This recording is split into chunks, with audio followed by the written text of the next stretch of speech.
And welcome back to my Let's Play of King's Quest VI. I'm RM2K Mini.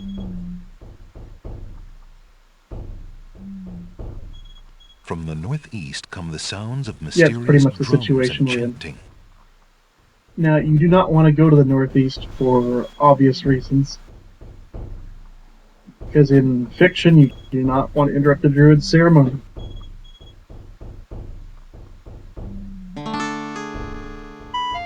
From the east come the sounds of mysterious drums and chanting. A communal fire pit occupies a place of honor in the center of the little village. The fire pit, naturally enough, contains coal. The coals are cold. That's odd, because Alexander definitely smells the smoke of an open fire close by. Steps lead up to the treehouse's entrance. The steps are sheltered by a worn animal hide.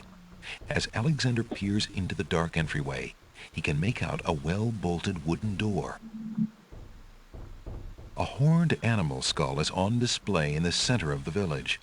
Based on its central location, it may perhaps serve as ceremonial protection against danger. You definitely need this. It's pretty obvious. It's an item you need to take.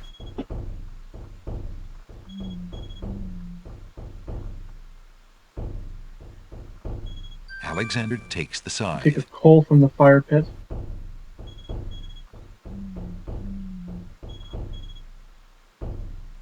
Alexander reaches into the fire pit and takes a lump of coal. From the east come the sounds of mysterious You drums can't go and into any of these chanting. buildings. There's nothing to the north. If you go to the east here, you'll be right where they're having that ceremony. So let's get out of here while we still can. From the northeast come the My magic map out. Alexander pulls out his magic map. Let's head off to the Isle of the Beast. Alexander feels a strange pulling sensation.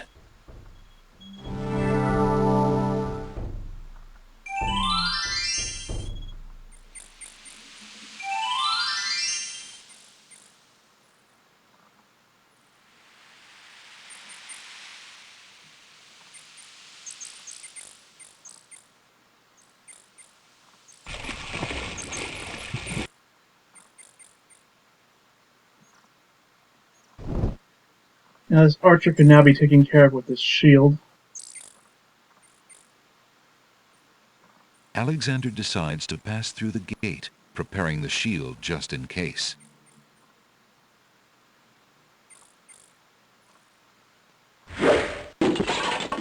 The magic arrow completely shatters the shield.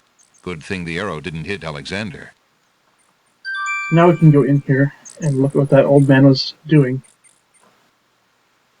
With the gardener gone, Alexander can see that the garden plot is hardly more than a fresh patch of More dirt. tricks.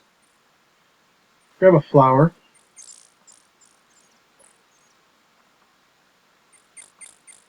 Alexander takes a magnificent white rose from the rose hedges. Now let's go back here. Alexander walks forward to step onto the gazebo. But the rose hedges on either side of the path, sensing an intruder's presence, reach out their vines and blend together. The path is blocked. Let's just chop it down with that scythe we just got. What do you say? Alexander wields the scythe, determined to get past the magical rose hedges. Chop 'em down, chop 'em down. The leaves fly Chop as 'em Alexander down, tries to chop cut the 'em branches down. faster than they can grow back together. He sees light. He's through. Hi. Ah, Who dares enter Beast's garden? it's Rocksteady. My name is Alexander.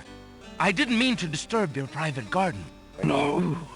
And yet, monsieur, you could hardly have accidentally broken through the 3 enchanted traps of the Isle of the Beast. I suppose it is simply my nature to break through enchanted traps. You must be a prince, then. I know the nature of princes all too well. This face you see before you is hideous, is it not? Well, for the face of a beast, it is really quite noble. Ha! I'm glad you like it, for you will soon own one just like it. I too was once a pretty prince, caring for nothing but adventuring and rescuing fair maidens.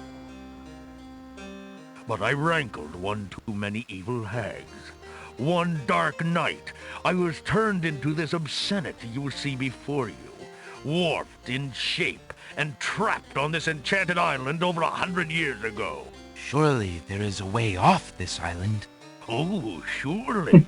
You broke in, did you not? And yet think, where would I go clad so eloquently as I am with this silk and this pelt? You see, my prison is also my sanctuary. You are the first to break through the barriers in lo these many years.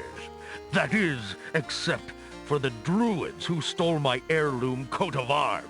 If there's any way I can help. Help? You? I'm afraid you don't understand.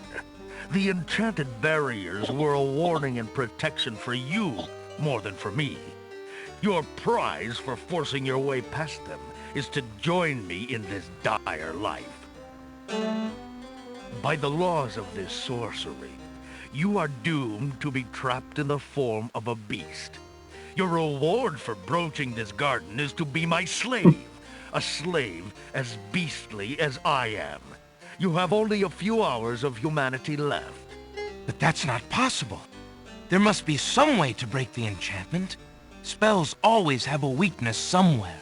The enchantment you are under is tied to my own. Or the sorceress left me a way out.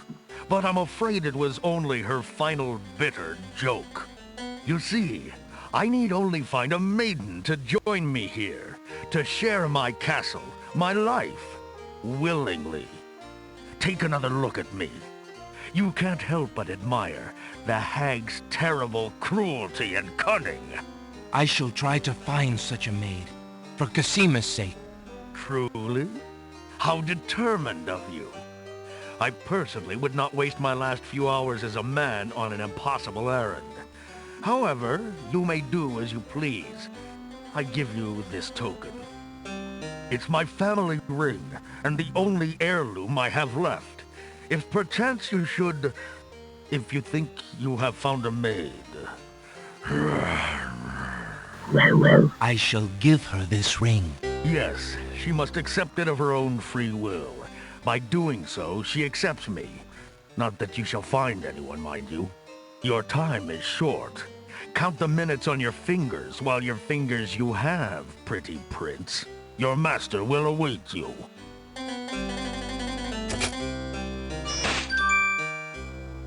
Alright. So now I'm completely cursed. Meet me over on the Isle of the Crown. Well, now we know why that island is called the Isle of the Beast. Because a beast lives there. So a quick stop in the bookshop.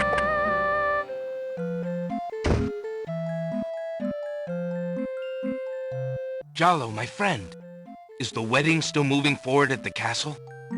Prince Alex! Egads, yes, that confounded wedding has a whole castle abustle. Look, I didn't come here to talk about that, though. I came to warn you. Warn me? About what? Isn't the wedding bad enough? No, listen. The Wazir knows that you're here, Alexander. He's posted extra guards, and he's telling them about a foreign saboteur. Who else could he mean but you? The Wazir's genie must have learned of your presence in the land, Prince Alex. I don't know how, but he must have. I haven't exactly been discreet, I'm afraid. Alexander, this is serious. Alhazred will never let you get close to Casima now. He doubled the castle guard, probably to make sure you keep out. Gadzooks! Oh, it's too bad there isn't some way to convince Alhazred that you've left the islands or even died. If he thought you were out of the way, you might be able to get close enough to... What an interesting thought. Hmm. Tell me more about this genie. The genie's name is Shamir Shamazel. Alhazred brought Shamir with him when he came to this kingdom. Shamir probably won't directly threaten you, but that doesn't mean he isn't dangerous. He can be a terrible trickster and an ingenious spy. It's too bad we can't get our hands on Shamir's lamp. If we had that lamp, Alhazred and all of our problems would be solved. Wouldn't that be a fine thing? You would wish to be master of such a wicked creature? Oh, Shamir isn't necessarily evil. Genies never are, you know. They only reflect their owner's heart, for good or ill. Alhazred is hardly a shining example for an impressionable genie. So how do you propose we go about getting Shamir's lamp? What? Oh, Prince Alex, I was only dreaming. I mean, the lamp is heavily guarded. It would be easier to steal Alhazred's own trousers while he's wearing them than it would be to get that lamp. But surely a clown's hands are quick and agile. Well, yes, they are, Take off his matter of pants. fact. But then the theft would be detected almost immediately. And then... Ooh, my poor neck. If the theft were detected. Oh, I see. Yes, well, there might be a slim chance, but only that. If you could find a replica of the genie's lamp, an exact replica, I might be able to make the swap. I alone might get close enough. But I couldn't tell you what to look for. I caught a glimpse of it only once.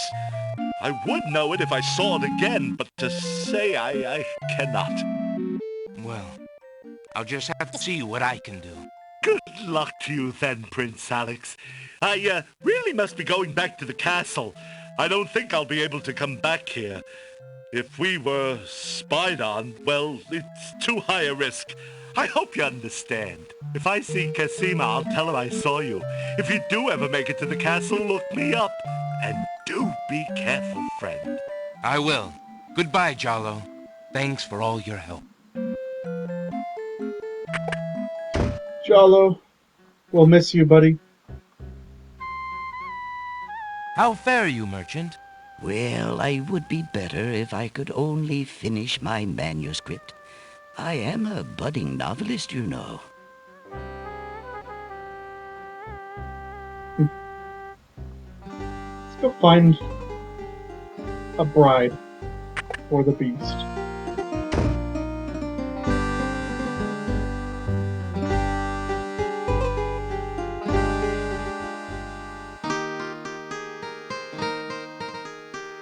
Speak of the devil.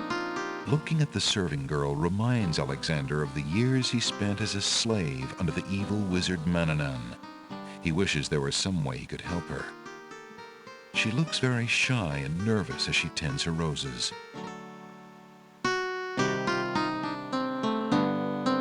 Anyway, we don't have time for that scene. Next time, I'll show you how to lift this curse. See you then.